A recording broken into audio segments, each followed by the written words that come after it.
Today I want to talk about kindness. I think it's something we could all do with receiving a lot more of. And I don't think we learn to value it enough. I don't think we value kindness.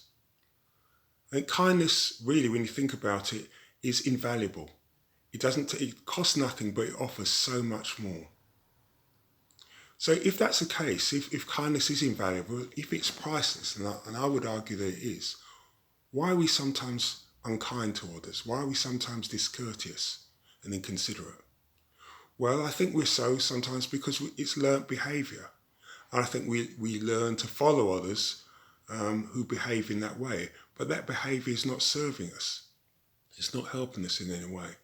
And I think we don't learn to value the importance and benefits of being kind. Now, let me give you an example. Let's say you're going to the family court. And in fact, let me give you two different scenarios. In the first scenario, there are parents that hate each other. And that actually plays out at court often. And their parents hating each other, they're snarling, they're biting at each other, they're snapping at each other. They're behaving like animals, two dogs fighting over a bone.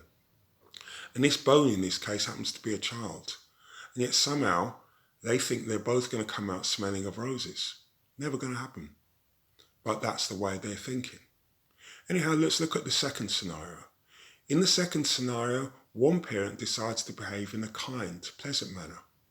So let's look at what happens. How does it play out? Well, one of the advantages or benefits of behaving in a calm, kind way is that you present far better. You look more balanced. You look more reasonable.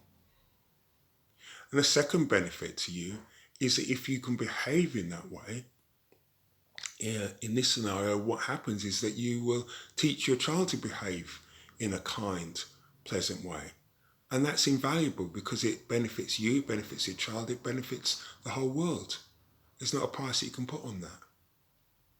The third benefit, well, it's kind of linked with the first benefit really, is that you expose by one parent behaving really well in a kind way, you expose the difference with the other parent who's behaving in a really nasty, unpleasant way.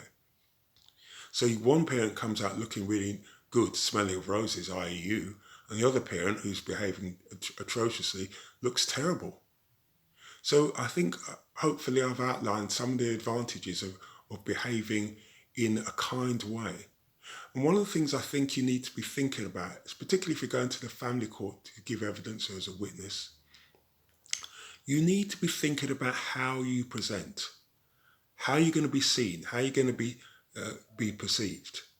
And in my view, one of the worst ways you want to come across is being unkind. It never benefits you. It never does. If on the other hand, you're seen as kind, I think it benefits you in the ways I've expressed. But even without even thinking about being in the family court, when you're kind to someone, that benefit, you've got a benefit to you, may occur. You may see the benefit of that 10, 15, 20, 30 years down the road. When someone else does something kind to you because of the kindness that you've offered to show to someone else. So think about that. Kindness costs nothing, but its price, its value is priceless.